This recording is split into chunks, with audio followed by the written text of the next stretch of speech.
Welcome to episode 45 of the Minds Capital podcast, the show devoted to the growing world of independent sponsorship and entrepreneurial private equity. I'm Will Smith, here with my partners in Minds Capital, Nicholas James and Max Lummis. Today's conversation is with Peter Lehrman, founder and CEO of Axial. I've finally gotten to know Peter a little bit this year.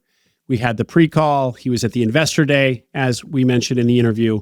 And it was a long time coming. I really have enjoyed getting to know him, and I really respect Axial, which is the clear leader in its category. Probably anyone listening to this right now knows of the site. So we were thrilled to have Peter on. Max, what stood out to you in our conversation with Peter? What an informative episode. Peter was great. It's clear that he's made Axial into the defining platform in the lower middle market. He cites some metrics that there are 10,000 attempted deals annually on the platform and nearly 2,500 closings. This is annually, so that's a great metric and super helpful for trying to pinpoint the size of this market. So he brings really one of the sharpest real-time perspectives available in the industry. One of my other favorite takeaways was Peter talking about the natural alignment between independent sponsors and their capital providers. It's interesting when you start to look at the true middle market, the numbers that you're dealing with are so large, and the management fees that sponsors in that space are taking are enough really to build significant wealth on an annual basis. And when you dip down into the lower middle market, the area in which most independent sponsors play, the deals are just smaller. I mean, they're still relatively large, but much smaller than the true middle market, and therefore the management fees are smaller.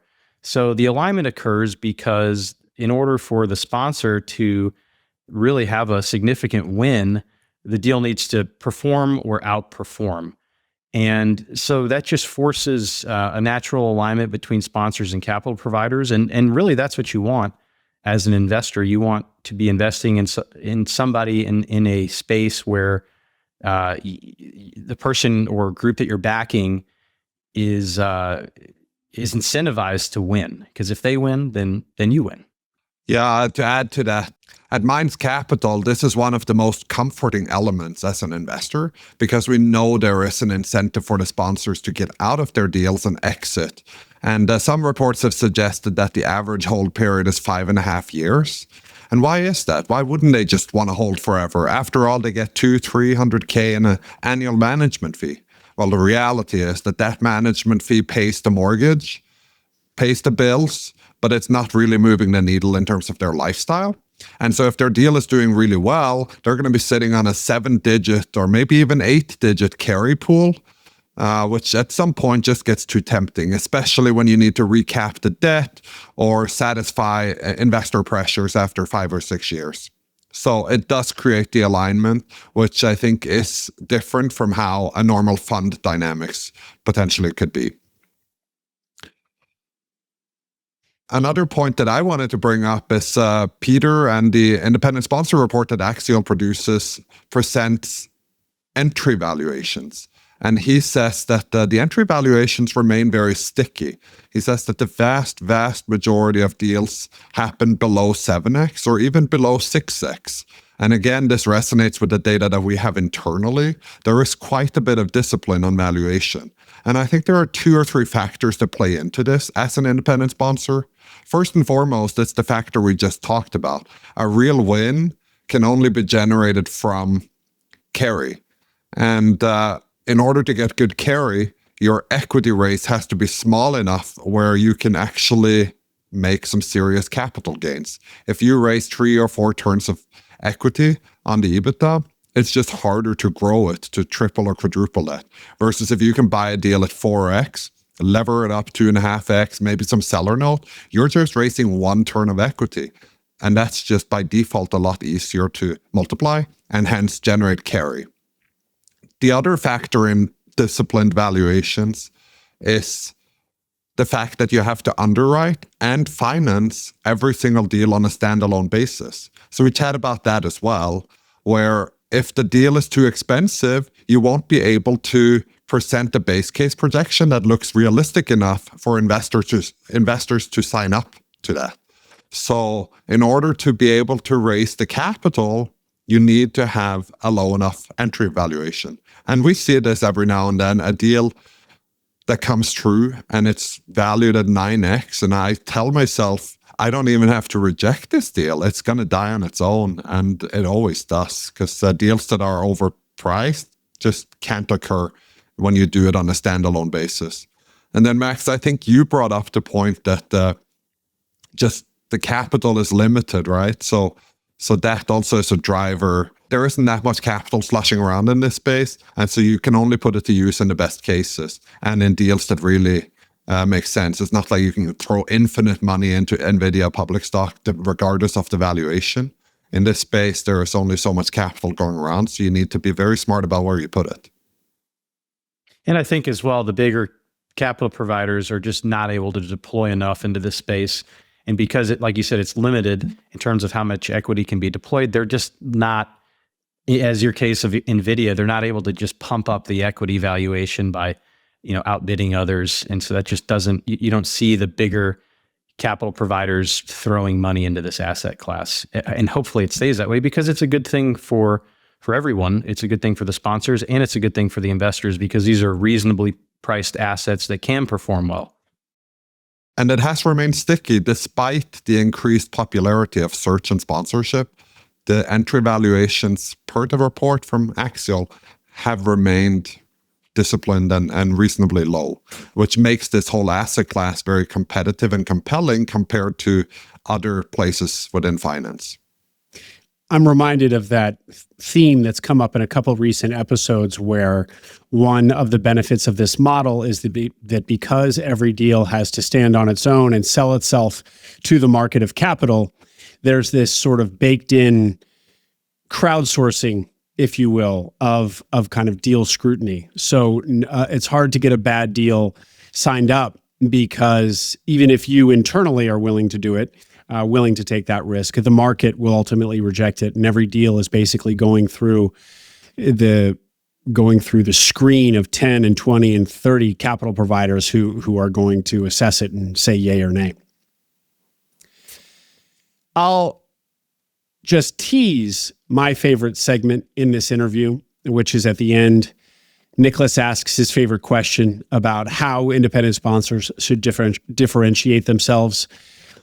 And Peter's answer is very clear, very pointed. He gives three ways that sponsors can differentiate themselves in this market. That is at the end, so you'll have to listen all the way through to get there. But a great contribution by Peter. On that one, I enjoyed how he said it's hard to differentiate. And if it looks like it's easy to differentiate, then it's not really differentiation, or won't remain differentiation for very long. So that was also something that stuck with me. Well, before we turn to the conversation with Peter, a reminder that Minds Capital invests equity in independent sponsor deals. So if you are a sponsor with a deal under LOI, submit it to us. Our website is mindscapital.co. And if you're interested in investing in Minds Capital as an LP, there is a pre-registration form on our website as well for accredited investors. If you're an accredited investor, please fill that out to be kept in the loop on our fundraising efforts. mindscapital.co. And here is episode 45 of the Minds Capital podcast with Peter Lehrman, founder and CEO of Axial. Enjoy.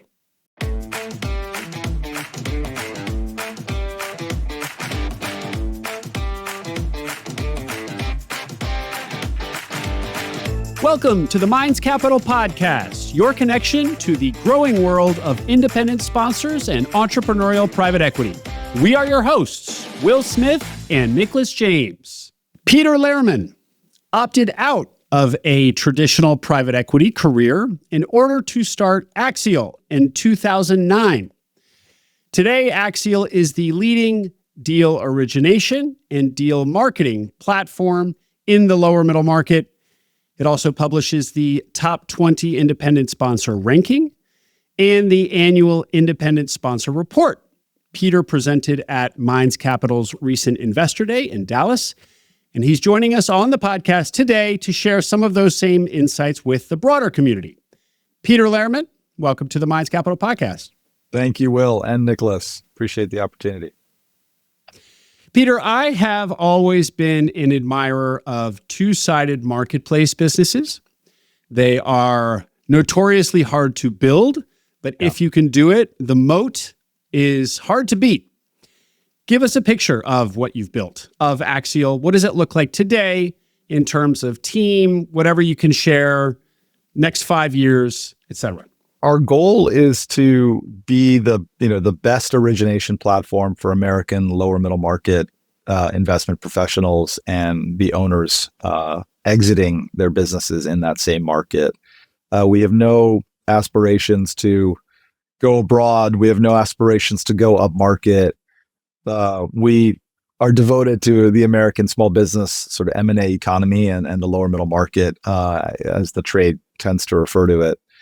Our focus in that market is assembling tools and developing tools for the sell side brokerage community to become much better sellers of businesses, and building tools for the buy side, not just to originate and find those opportunities more productively, but also focused on helping the buy side credentialize themselves and build real reputations around themselves and the way in which they do business. We think that those are some of the really important missing elements of the lower middle market, is a sense of reputation. It's much more prevalent up market than it is in the lower middle market. And I think one of the things that slows down deals, breaks deals, has deals falling apart is the absence of reputation between counterparties in the lower middle market. We have about 60 employees at the business, all in. There's a healthy number of us here in New York City, but we definitely sort of disseminated during the COVID era, and some of us never returned. I'm still here in New York. The leadership team is still here in New York. But we're pretty geographically dispersed now around America and a little bit around the world now as well. High level numbers, we have about 10,000 attempted M&A transactions a year. When I say attempted, I mean that a sell side broker or investment banker is attempting to execute the exit of a business and using Axial to do so. And typically about 25% of those attempted transactions are recorded as closed. Some of those are closed with an Axial originated buyer. Some of those are closed with a non-Axial buyer. But roughly 2,500 transactions per year are closing either via Axial or off of Axial out of that total 10,000 number. Mm-hmm. And then in terms of buy-side composition, we started out much more homogeneous on the buy side because we were a 100% subscription-based business in the early days. And that obviously made it hard for the independent sponsor community and for the search fund community and other customers with just less in the way of budget to use Axial. And we shifted to a transaction-based, performance-based business model in 2018, 19, and then quite heavily in 2020 and 2021.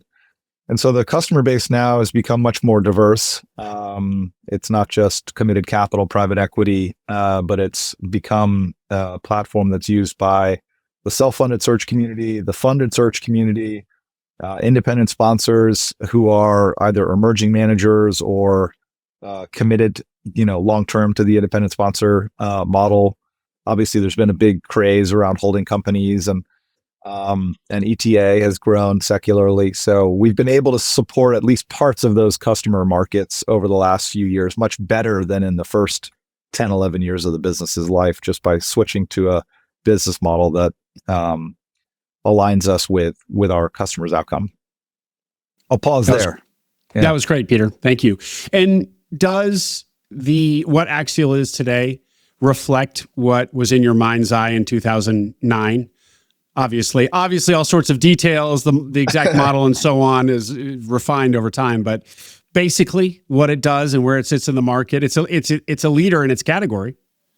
Yeah, I think the short answer is no. I think as we've gone deeper and deeper in the rabbit hole, I think our understanding of the opportunity and also our understanding of what is necessary it's deepened. I think we understand the market more deeply today than we did. I think the fundamental notion of being a great partner at the top of the funnel to the buy side and the sell side, that fundamental insight or notion or mission of the business to be the partner of choice at the top of the funnel for the sell side and the buy side, that's intact. But I think that in many ways,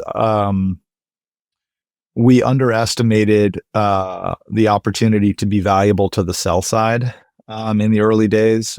I had never been an investment banker. I had a weaker understanding for what they are up against in terms of selling small businesses.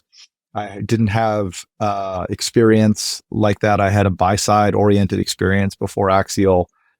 And so I think the day one orientation was to solve problems for the buy side. And I would say other than the business model, if there's one thing that I think we've appreciated and made meaningful changes over the last 10 to 15 years, it's not just solving problems for the buy side, but also trying to understand how to solve some of the more meaningful and more vexing problems for the sell side intermediary industry. And even more recently, looking at the problems that owners themselves have. The whole industry is downstream from owners, right? And the assets that owners build. And if there's no businesses to buy, then there's no private equity industry, there's no investment banking industry. So I think we were very buy-side oriented in the early days, and I think we've begun to develop a better understanding of how to serve advisors and even more recently, how to serve owners really well. So general through line of the business is intact, but it's definitely, we've added some layers as we've gotten deeper and deeper into it. It's interesting to me that, I understand where you were coming from, that you were buy-side oriented, but to your point about everything being downstream from owners, I imagine building Axial in those early years, everything was downstream from getting listings on there. So you'd have to, it is kind of chicken and egg starting a marketplace, which is why they are so hard to cold start. But fundamentally, you need to have inventory on the platform, and inventory meant you convincing bankers to put their listings on the site. Yeah. So anyway, interesting. That's right. In fact, one of the things that we have worked really hard is to try and persuade the bankers and the brokers to not think of their businesses as listings, because we think that the listings nomenclature is stolen from real estate. And, when you sell your house, there's not a lot, it just doesn't have the same confidentiality considerations that when you sell a business has. And so we think the listings model is fundamentally wrong for most businesses. And the whole platform has been built to avoid listings, and to create private sale processes for businesses. So you as a customer of Axial, you can never browse the listing. There is no listing. You have to be invited to look at an opportunity. Mm-hmm. I think that was one of the things that we got right early on, was not to build a listings platform for business acquisitions, but to build tools that allowed the sell side to control who saw the deal and to control sort of who got invited to the dance. And we've held on to that belief system. And I think that's been part of what's been so hard for us to work on, and it's made building inventory very, very hard. But in the long term, I think it has paid off. Before we move off Axial and get to the meat of our conversation, I do also want to ask you about content. We are media first at Minds Capital. And Yeah. so we're always interested in talking to other content producers. You guys do a great job of it. You have your own podcast, the reports that I mentioned earlier on, and more. I think there's probably something that I'm missing. But talk to us a little bit about content as a strategy and maybe what's worked, what hasn't, anything that you think might be of interest to people who think hard about this stuff. Yeah, I mean, I'm a big content believer. I think it's hard, and I think it's hard. It takes time, and I think it's hard to do it, and I think it's hard to do it well. And I think that's usually a sign that you want to maybe pursue it. I think people because most people will opt to not do hard things if they can find a way to avoid doing them. And so if you're able to do hard things that are valuable and do them well, you can create an opportunity to separate yourself from, and sort of rise above the mean in whatever your endeavor is. In the world of M&A, I think that trust matters a tremendous amount in the world of M&A. I think it's just a very trust-based economy. It's a very trust and reputation and relationship-based transaction.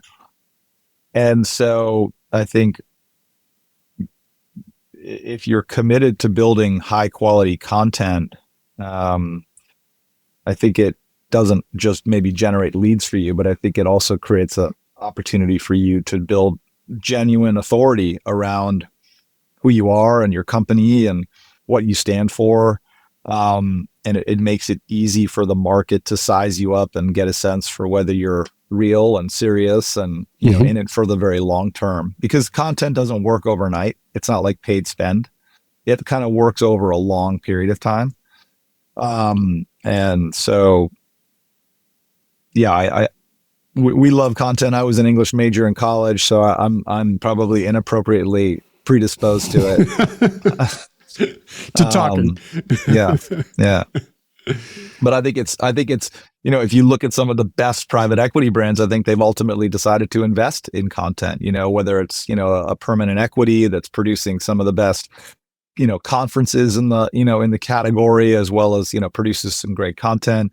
And then even upmarket, if you look at what Blackstone does, their podcasts, their weekly newsletters, their interviews with, the top brass there, their annual Christmas and holiday video. I mean, there's a lot of the top brands ultimately, I think, in the market realize that content is a way to build real separation between them and their peers.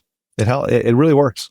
You guys are doing an incredible job. I mean, I wish I could keep pace with you guys in terms of podcasts. I have been promising myself that I would do one podcast episode every 2 weeks for the last 2 years. And it's like one of the goals that I can't seem to accomplish. You guys seem to be twice that rate with incredible consistency. So congrats to you guys on being so committed to it. Thank you. What is your frequency that you actually do hit, would you say? It's probably one every 2 to 3 weeks. Yeah.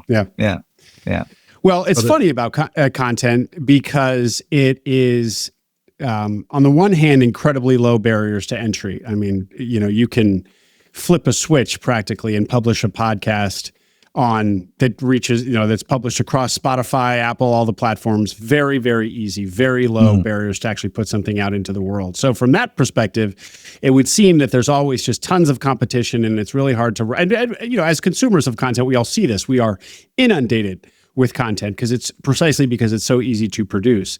But then to your point about actually doing it well and consistently and in a way with a strategy and over a long enough time that it moves the needle for the content producer, that is where the differentiation is. So it's kind of interesting. Yeah.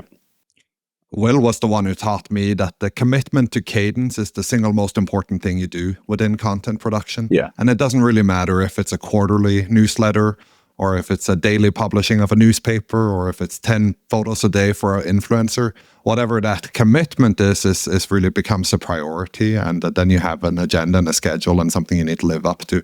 And I found that to be very helpful, at least. You mentioned earlier that you have 10,000 attempted deals on Axial on an annual basis. Do you have a sense of what the TAM is? So how many attempted deals are there in the lower middle market in the United States? If you see 10,000, is that, half of the market or 10% of the market, or what's your guess? I'll tell you how we triangulate on this. We tend to think of the attempted transaction set in the form of intermediated transactions and then off-market sort of direct-to-owner transactions. And in the intermediated world, in the lower middle market, we roughly feel like we have maybe about 50% of attempted intermediated transactions. We have different levels of adoption with the intermediaries that we partner with, but roughly speaking, we're sort of somewhere between sort of 30 and 80% of all attempted transactions among the intermediaries who we have partnered with and who use our platform to launch deals and to manage the sale process. And there's a large additional portion of the sell-side intermediary universe that still doesn't use Axial, doesn't want to use Axial, or hesitates to use it. And so, and then within the intermediated world, there's these different sort of shades of gray. Some transactions are intermediated, but they run a very, very, very narrow process. They may even call like 2 or 3 buyers. And if they can get a transaction done with one of those 2 or 3 buyers, they will. And then if that doesn't work out, then they will begin to run a slightly wider process. And so you kind of need to navigate those sort of shades of gray in the intermediary process, because just because an intermediary is running an M&A process doesn't mean that it's going to a large set of buy-side recipients. It may still be very, very effectively almost off-market. And then the off-market opportunity, that's a very hard market to understand. It's very hard to understand how big that market is. I think that it's unlikely that it's bigger, in my mind, than the intermediated market. I think there may be more conversations in the offline or sort of off market. Like there may be more top of funnel conversations. Just the number of inbounds that I get as a business owner it's significant, and but the number of true transactions that occur there is really, really hard to size. So long story long, Nicholas, I would say that there's probably somewhere in the neighborhood of like 20 to 40,000 attempted transactions a year. And then I think you said that the closing rate on the Axial platform is roughly a quarter of those, probably lower outside of Axial, I would imagine. The closing is roughly a quarter, where quarter is defined as the deal was attempted to be sold and it was either sold successfully to a buyer who originated it via Axial, or the sell side originated the buyer outside of Axial. But in either case, roughly a quarter are closing successfully. And so you're looking here at a very significant 4-digit number of businesses that transact on a yearly basis, maybe even as high as 10,000. Do you have a sense of how many of those belong in what we think about as the independent sponsor ecosystem or search ecosystem if you go into the sub-verticals? The power law that's in force in the market skews towards the sub $10 million M&A category, just because the most interesting, or one of the more sort of telling statistics, is that there's about 32 million businesses registered in America, according to Census Bureau data. About 1 million of those businesses have more than 5 employees, maybe a little more. So, 29 million, 31 million, like way over 90% of businesses are sort of single employee or 1 or 2 or 3 employee businesses. And so what that signifies is that, the businesses that are in the sub $10 million category are vastly more plentiful than the businesses that are in the 10 to 25 million. And those that are in the 10 to 25 million are vastly more plentiful than those that are between, sort of roughly 25 and 50. And I think, there's only 3,500 public companies in America. That's another way to think about it, right? So 33 million businesses in America, and 3,500 are big enough to be publicly traded on our exchanges. A great number, are in this independent sponsor and ETA category. And when you think about your buyer groups, I would imagine then that independent sponsors or kind of small private equity and independent sponsors would be, if not already the majority of your buyers, certainly one of the most exciting cohorts of your buy side. Weigh in on how you guys think about the independent sponsors as a group. The independent sponsor is a great customer for Axial to serve. And there are a couple of reasons why. It's not that other categories are bad fits, but what's interesting about independent sponsors is, generally speaking, they are repeat acquirers of businesses. So they're not looking to buy one business the way that ETA is organized. Axial wants to serve ETA, but we need repeat customers, and we want the majority of our customer base to be repeat customers for just the quality of our own business. We want to be developing relationships with repeat customers. So the independent sponsors check that box. The box that they also check is that they are starting out. They are emergent in many cases. There are certainly some very long tenured independent sponsors, but they tend to skew towards themselves being quite entrepreneurial and emergent. And that means that they have limited budget, limited teams, limited fee schedules coming to them. And origination is expensive. Origination is time intensive. Origination is travel intensive. It can be subscription intensive if you purchase subscription information databases. And it can be very labor intensive as well. Lots of phone calls, lots of outbound. And so when you're budget constrained, but you're a repeat customer and you're serious about buying businesses, Axial's performance-based model lines up really well with that customer base. As you become a more committed capital organization with larger teams, more dedicated teams, maybe fully staffed business development functions, I don't think Axial's relevance wanes necessarily, but you can see why those organizations would potentially try and vertically integrate their deal sourcing capabilities and use fewer and fewer third-party tools to do it, and try and build their own proprietary advantages.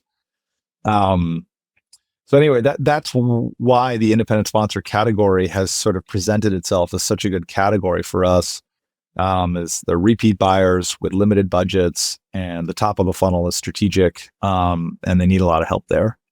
And so that's why we've ended up doing so much work with them and began to publish the reports on the category as it became a clear customer base that we wanted to serve. And so on the point of the report, what are a couple of the findings that you might share with the audience today? And maybe also give us a couple of bullet points on the report itself, when it was released, how the data was collected, et cetera. You made a very nice LinkedIn post to answer this exact question, Peter, which I reference at the bottom of my email if you have that in front of you. You can deviate from that answer, but just to give you a refresher on whatever you said 2 months ago. Yeah, I mean, I think so. The independent sponsor report that we publish each year, we survey active independent sponsor members of the Axial platform. So we're only surveying our customers, and we're not surveying non-members, but it's a relatively representative sample of professional independent sponsors who are buying lower middle market businesses.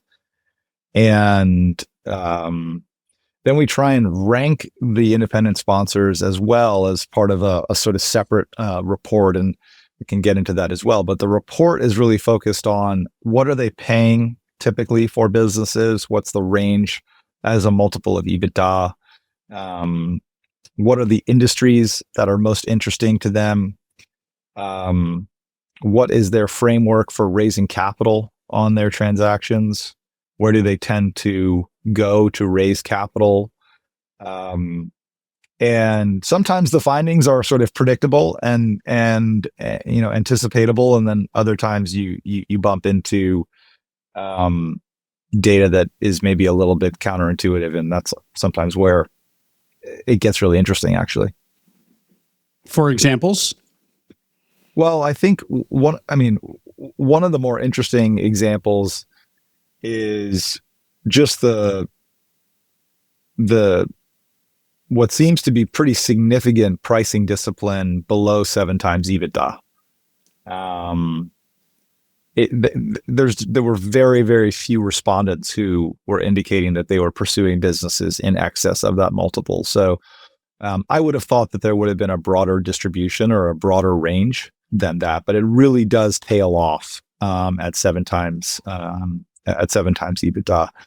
I thought something else that was pretty interesting from the report was what appears to be this sort of rise in co-opetition as opposed to pure competition with private equity. It seems that private equity is increasingly eager to partner with independent sponsors, and I think independent sponsors are increasingly open to the idea themselves.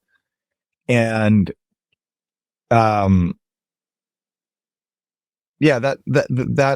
that appears to be one of the more interesting evolving trends. And I actually dove into that trend on one of the podcasts that I just recorded with an independent sponsor who is very, very eager to explore opportunities to partner with committed capital private equity firms. So yeah, in my mind, I think originally I thought that independent sponsors raised capital from individuals and raised capital from family offices.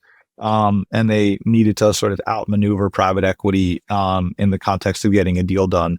And I think they're becoming partners as much as they are competitors on deals. Still competition there, but I think there's also a lot of partnership that's emerged. Can you peel the data a little bit more on what you found on the valuation side, and maybe also give us your thinking behind why are independent sponsors so disciplined on valuation? I'll take the second one first because it's maybe an easier one for me to answer.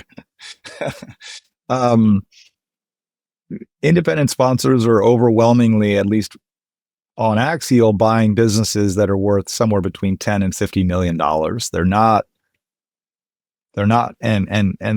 They're typically investing half of the purchase price in the form of equity, and roughly the other half in debt, roughly speaking. And if you do the math on that sort of foundational capital structure and the general size of the transactions, the way to really generate a meaningful amount of net worth and financial upside for yourself is through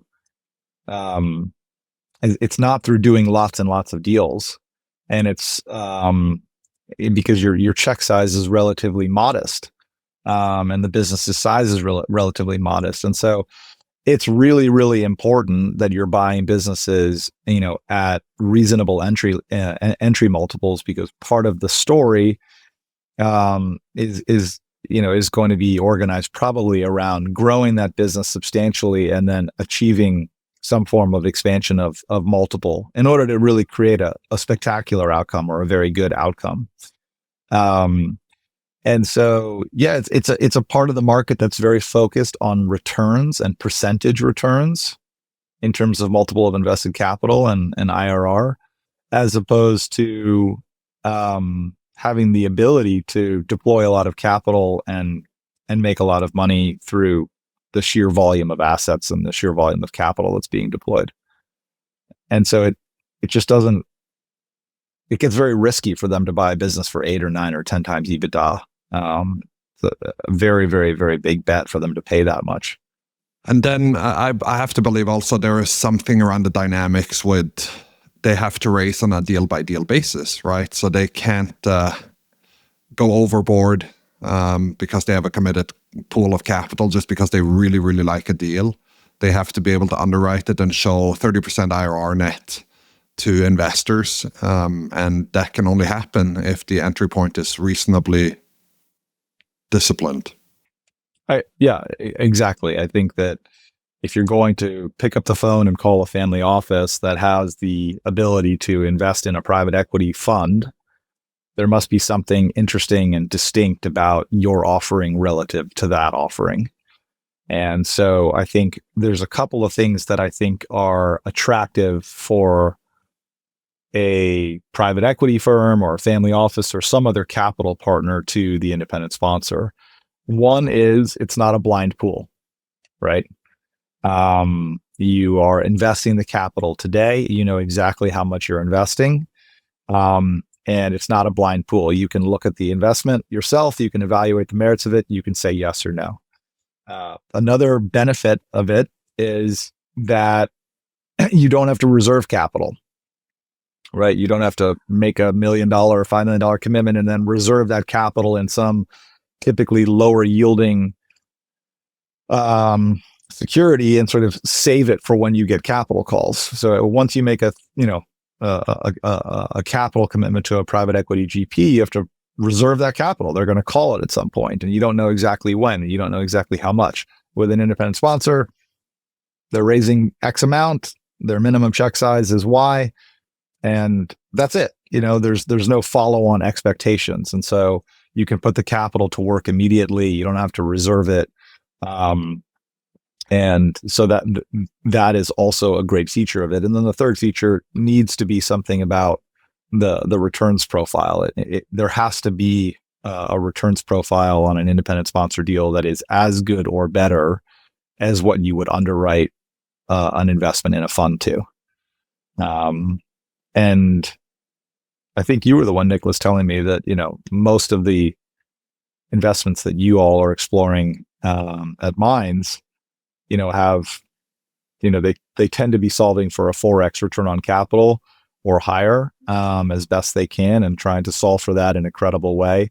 To me, that's a bit higher than what you typically tend to see from a committed capital, lower middle market private equity fund.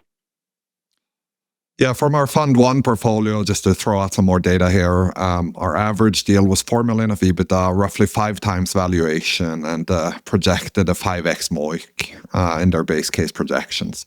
And in your report, you say that 85% of the independent sponsor deals are valued or transacted below 6x, which I thought sounded reasonably high, but also really good, from an investor perspective. And you mentioned these dynamics around, first of all, in order to make a deal happen, you have to have a good entry valuation. Otherwise, you won't be able to attract the capital. And then you also mentioned that if the equity check isn't low enough, it's going to be hard for you to create a really good outcome for yourself on the carry. And so these two factors, I think, do you expect valuations to remain fairly stable in this region because of those factors? Is this kind of like a feature of the ecosystem that will stay stable, or do you think it'll creep up as more and more people come in and compete for these deals? It just feels like a lot of people have entered this market over the last 5 to 10 years. And while maybe there has been some creep in valuation, it feels like this portion of the market has much more stickiness to valuation than other zip codes in American private equity. I think I remember I was just the other day, I was watching this Henry Kravis interview, and yeah, they're paying 2 or 3 times what they used to pay for the businesses that, they were obviously started a long time ago, 20, 30, 40 years ago. But when you're buying multi-hundred million or multi-billion dollar businesses, you're typically paying somewhere typically between 10 and 20 times EBITDA. And I think that when he and his co-founders and some of the other sort of titans in the private equity industry got started in the 80s and the 90s, they were paying single digit multiples on multi-$100 million businesses. And so it feels like a lot of the in the price and multiple inflation has occurred in the part of the market that can absorb large amounts of capital. And it feels like the lower middle market, which is very capital constrained and can't really absorb a significant amount of equity has had stickier valuations. Now, that's really a bit of speculation. I mean, I wasn't buying businesses in the 1970s. So, it may be that if you were buying lower middle market businesses in the 1970s and 1980s, you were buying them for 1 to 3 times EBIT. And so it may be that but on an unlevered basis, the cash on cash returns in the lower middle market are still very, very compelling and seem to be much stickier than upmarket. What do you mean by absorbing equity? Well, the small businesses, you just can't, what I mean is, the size of the business determines the equity check. And so if the majority of American businesses are small, then, the amount of equity per transaction is governed. It's constrained by that. And one of the things that doesn't go down when you do a small deal versus a big deal is the amount of time that it takes. In other words, if you buy a $500 million business versus a $50 million business, it's not like you get to spend less time buying the $50 million business than the $500 million business. In fact, I think there's probably an inverse relationship, although no one's ever really empirically measured it. Smaller businesses are harder to buy because they're typically less well prepared. The financial accuracy, the financial hygiene of the business, all of the considerations that go into a due diligence process are more executable with a bigger business than they are with a smaller business. So you have these inverse, sort of inverse relationships between dollars going in and time spent when the big businesses are big versus when the businesses are small.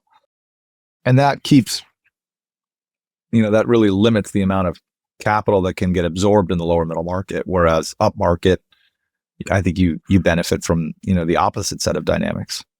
One thing you said to me in the pre-call was that other parts of finance are a lot more lucrative than the lower middle market. And it really stuck with me because I had never thought about it that way before. But is there a link here between what you're talking about absorbing equity and how other parts of finance are more lucrative? Because prior to you making that comment, I was just thinking, wow, this is a great place to earn money. You see such an influx of talent and people coming from the higher echelons of private equity into the lower middle market because this is where they can make money. But then you made that comment and I think there was a lot of truth to it. So can you reconcile all of this?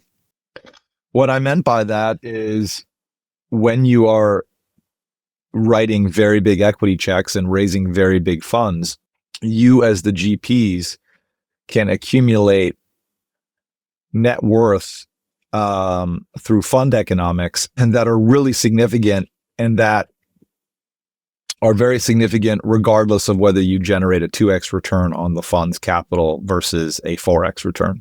And I don't think that that's true in the lower middle market. It's very hard. There are certain fixed costs associated with living in America, right? And creating and providing for yourself and for your family and having the kind of life that you want to live and give to your spouse and children and, extended family. And when you're managing billions or tens of billions of dollars and you have asset management fees associated with that capital, you can accumulate tremendous wealth and in a somewhat risk-free way.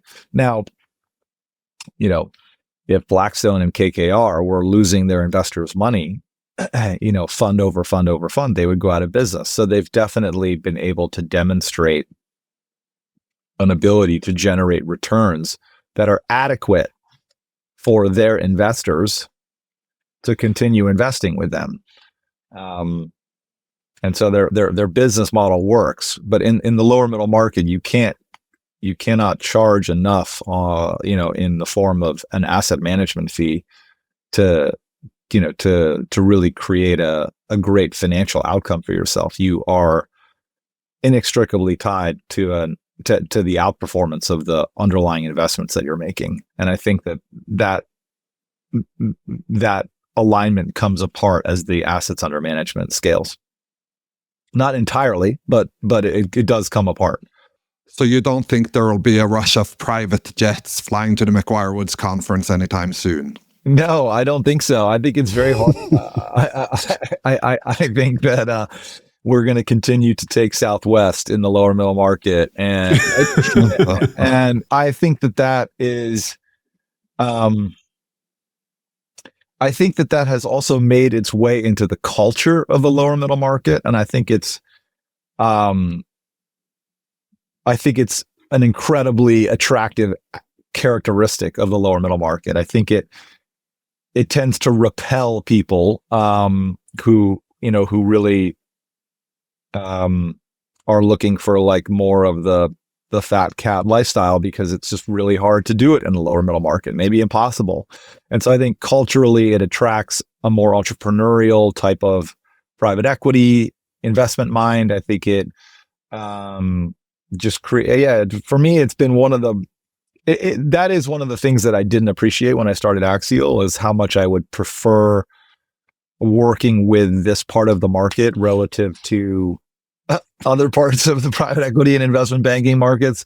And I have many great friends in other parts of this market, and there's world-class great people in all parts of the market. So I don't mean to malign kind of like, large cap private equity. There's just so many great people in that market too. But I generally think that there's something more blue collar and more entrepreneurial about the lower middle market, which has been one of the most gratifying aspects of building Axial, and the opportunity to serve those types of customers it's been very rewarding for me and for my team. Going back to the report, Peter, best and worst industries, I think best industries that you guys call out for lower middle market investing, as reported by the survey, B2B services and industrials. That one might not be such a surprise, although disagree with me. But what I wanted to hear about is the worst industries as well that were cited. So please share.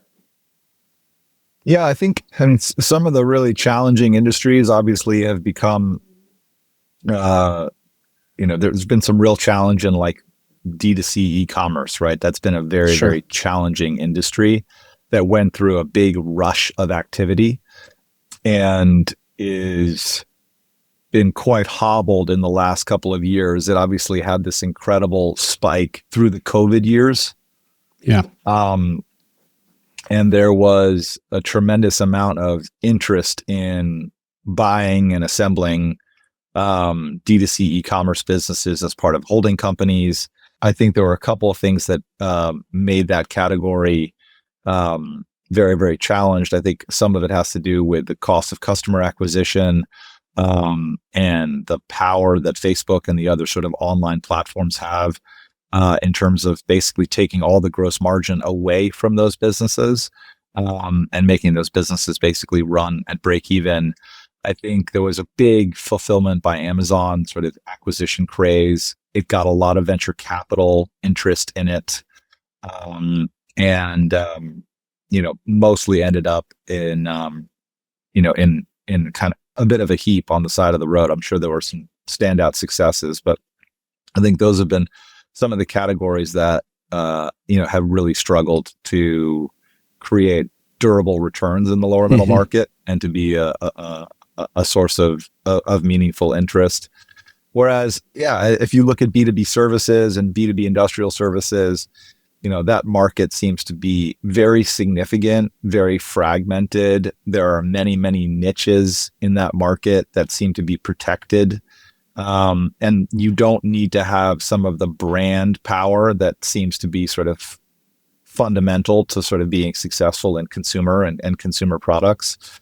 The number of businesses that get bought by bought through Axial that, where there's just very, very little in the way of a brand there, but the businesses have very, very, very durable returns. It just sort of speaks to what really matters and where the value is in those parts of the value chain. So those are, I think food and beverage is like another category that has really struggled to be an area that people are willing to take risks on, at least in the independent sponsor category. That I don't really understand, that one as well. Although I think that it just tends to have some of the more faddish characteristics that make investors hesitant or uncomfortable underwriting the sort of durability of the returns. Industrials has always been the number one market of activity on Axial, going back to like year number one for the business. It's always been the sort of biggest area of transaction activity. But is it also true that there is a little bit of a mismatch between some industries and the independent sponsor model, in that these are not necessarily bad industries, but they just don't fit, for instance, the valuation range or the very tight buy box you have around concentration, more project-based risks and stuff like that, or even the formulaic deal structure we see, where you get 2 to 3 times of debt and another 2x of equity, right? So aren't there a lot of industries that, like software and SaaS is a great example. It's just hard when you say all deals are below 7x, and here you come with a 5x ARR deal. It just is hard to underwrite for the capital providers in the ecosystem. Yeah, that's right. I mean, I think I do think that's right. I mean, what I have seen, there's no doubt that some of the software businesses are able to be acquired. I've seen less software acquisitions by independent sponsors, but I have seen search fund acquisitions of software businesses be successful, and that tends to be sort of like a Stanford-backed search fund where it kind of has the Stanford DNA and it's got the Stanford investor DNA behind it, and they're comfortable buying software businesses for maybe 3 to 5 times ARR. You don't see that as much with independent sponsors. I absolutely agree with that. I'm not sure that is. I'm not sure that is like a structural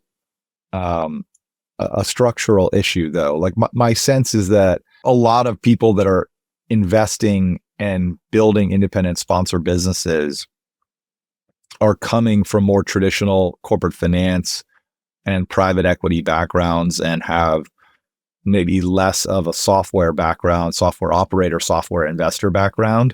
My sense is that a specialized independent sponsor that was focused on buying software businesses through the independent sponsor model could be very successful at doing that. But my sense is that the demographics of people who are forming independent sponsors tends to skew more towards the traditional private equity industries and less towards the software. That could change. I could see that. I could certainly see that changing. I don't think there's any sort of structural limitation associated with buying high quality software businesses, at reasonable multiples. Again, if you feel confident that you can sell a business for a higher multiple than you bought it for, whether it's a software business being sold as a multiple of revenue, or whether it's an industrial services business being sold as a multiple of EBITDA, then there's a way to get that to work really, really well. My favorite question of them all is, how does an independent sponsor differentiate? And so at the top of this interview, you talked about one of the things we do at Axial is to help credentialize, especially earlier stage buyers. I remember in a previous conversation, you told me here are the 3 things that a business owner really remembers if you tell them. And then in general, there are a lot of qualities an independent sponsor can have, but not all of them truly make them stand out compared to the pack. What is your view on that question? How do you stand out and differentiate as an independent sponsor? There's a number of ways to do it, and I'm not sure that these are only tied to independent sponsors, but I think that independent sponsors have just as much of an ability to do this as maybe better capitalized peers in the market do. I'd say one of the number one drivers of success on Axial is your responsiveness, your speed of responsiveness, your ability to interact quickly and productively with counterparties.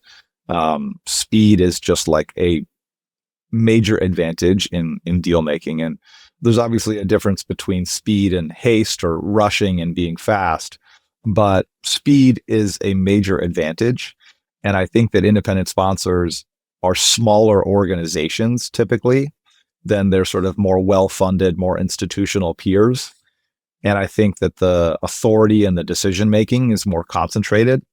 There's not necessarily a big investment committee process. And so I think that there's an ability to move fast and be highly responsive as an independent sponsor, which skews the advantage on speed a bit more there than it does with an institutional private equity firm, as well as with like corporate acquirers. You know, corporate acquirers go through periods of being very acquisitive and then being very tied up with annual planning, digesting acquisitions that have gone wrong or that are taking longer than expected. And so as an independent sponsor, you are organized around evaluating and finding and quickly assessing the merits of transactions. And you're uniquely organized to do that more so than I think some of your competitors are. And so I think, you know, speed really matters a lot.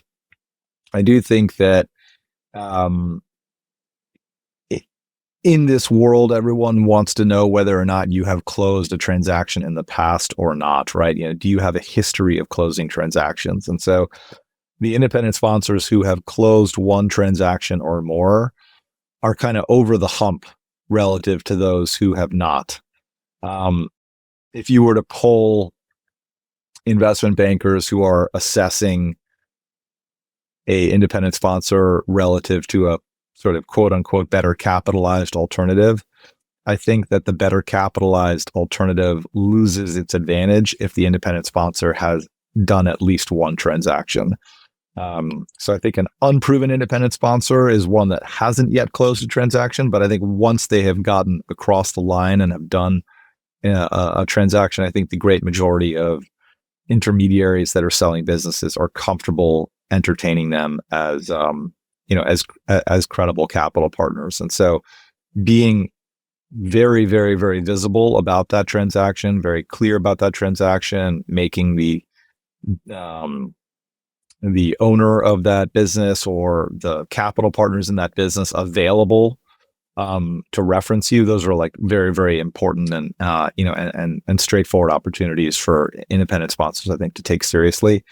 I would recommend that they do that more often than try and sort of like hide those relationships. I would push them to be comfortable, making those references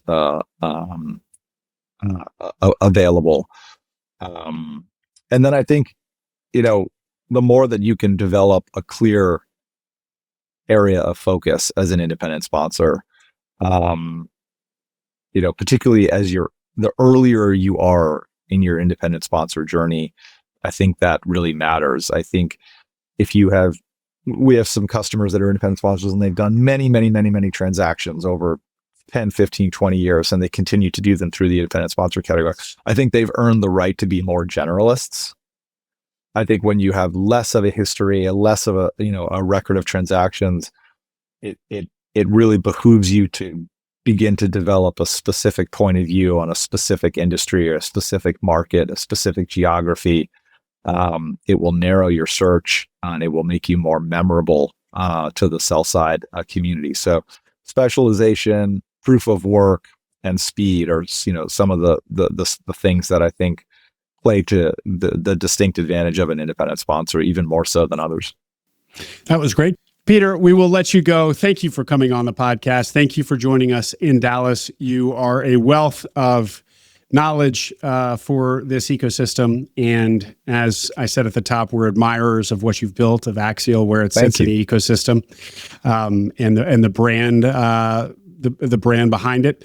Really an impressive business and a leader in our space. So we were thrilled to get you on in the seat here. Thank you for saying yes. Thank you so much for the opportunity, you guys. And it was great being with you in Dallas, and look forward to continuing to publish more content and sharing it with the community. It's great to have you guys doing what you're doing at Minds with the podcast and investing in independent sponsors. I think you guys have found a great opportunity to contribute through Minds Capital. So thank you for the opportunity, and I'm really excited to see what you guys do with your business as well. Hope you enjoyed that interview. For more like it, subscribe to the Minds Capital podcast wherever you listen to podcasts. You can also watch us on YouTube. Also check out Minds Capital, where Nicholas and I are partners alongside Max Lummis. We invest equity in independent sponsor deals. So if you're a sponsor with a deal under LOI, please visit mindscapital.co to start a conversation. There's also an investor tab on our website with information about future fundraisers. See you in the next episode.